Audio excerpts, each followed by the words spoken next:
If you go out to a seafood restaurant, how likely do you think it would be for you to order Patagonian toothfish? Patagonian toothfish, that doesn't exactly sound like the most appetizing entree you might want to have, does it? And for many years, restaurants didn't sell much Patagonian toothfish, even though many chefs claimed that it was one of the tastiest kinds of fish going. So eventually, restaurants decided to give the Patagonian toothfish a new name. They changed the name to Chilean sea bass.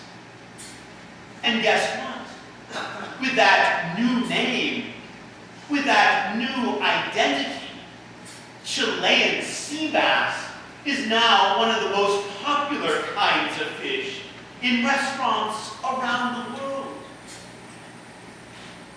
What's in a name, we ask? But the truth is that names matter. Another example is how a few years ago the Perrier Water Company came out with a new product.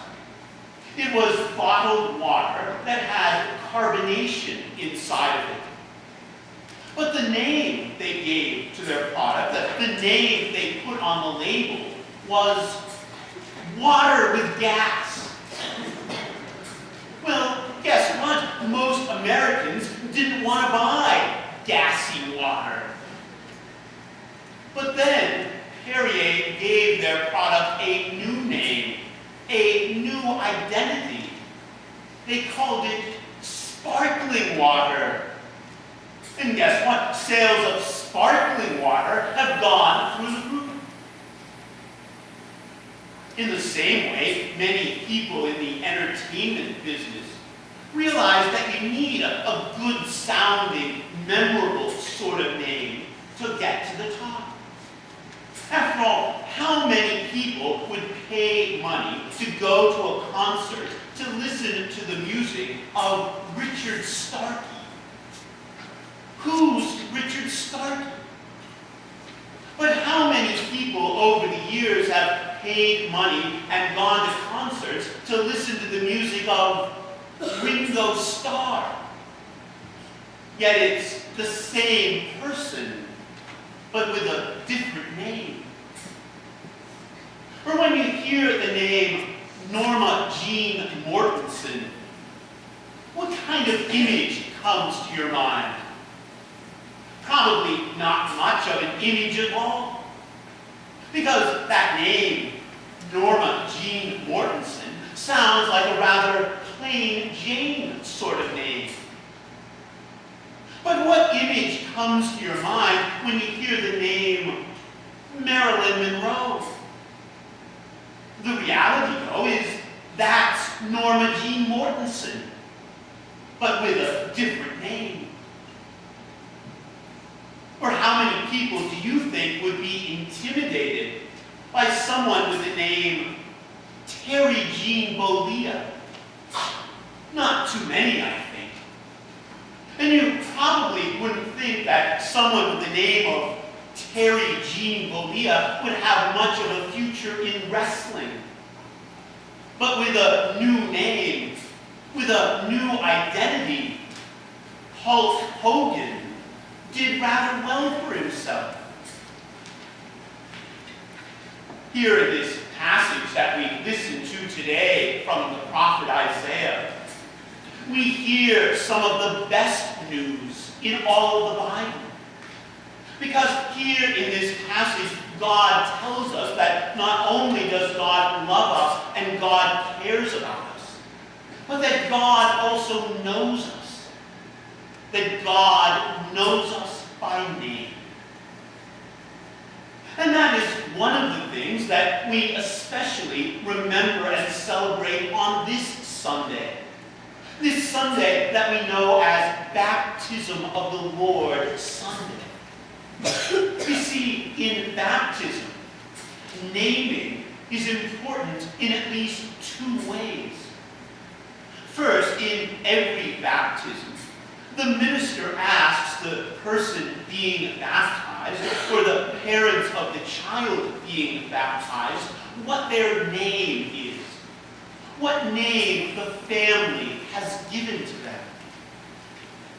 But then in baptism, in effect, the person being baptized is given a new name, a new identity. And that name, that identity, is that through baptism, God now calls that person by the name of son or daughter. Through baptism, God gives us a new identity. An identity where God adopts us as God's children. Where God welcomes us as a special part of God's family. I have to admit something. Maybe this is something you've known for a long time, but it's something I only learned this past week. You see, every once in a while, somebody will call the church and ask to have their baby christened. And whenever I hear that, I always wonder, why do they use that word, christened? What they want, of course, is for the church to baptize their child. And so, why don't they use that word baptize? Where do they get this word christened from? After all, usually when I've heard the word christened used over the years, it's been in reference to a ship getting launched when you hit it with a bottle of champagne across the hull. The Navy christened a new ship today, the news reports might say.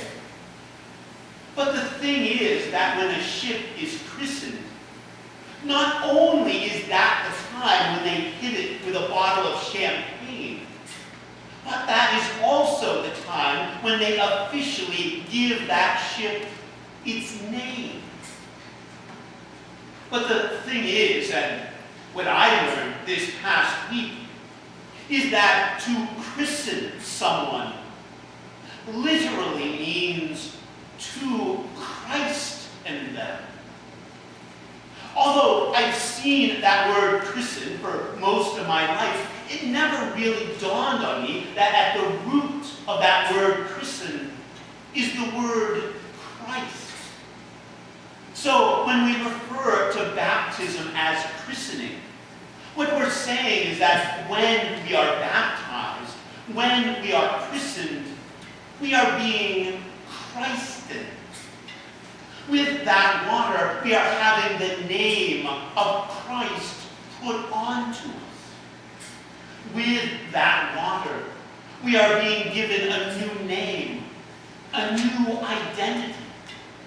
With that water, God is telling us who we truly are. That we are people who God created. That we are people who God loves. And that we are people who God will be there for no matter what we might face in life. Who are you? We answer that question in so many different ways, using so many different names for ourselves. We say that we are sons or daughters. We say that we are cousins or uncles or aunts or nieces or nephews. We say that we are Republicans or Democrats, liberals or conservatives. We say that we are teachers or nurses or truck drivers or cooks. Yet none of those names fully describes who we truly are. No, most of all, we are people who God knows by name. We are people who God loves and who God will be there for now and forever.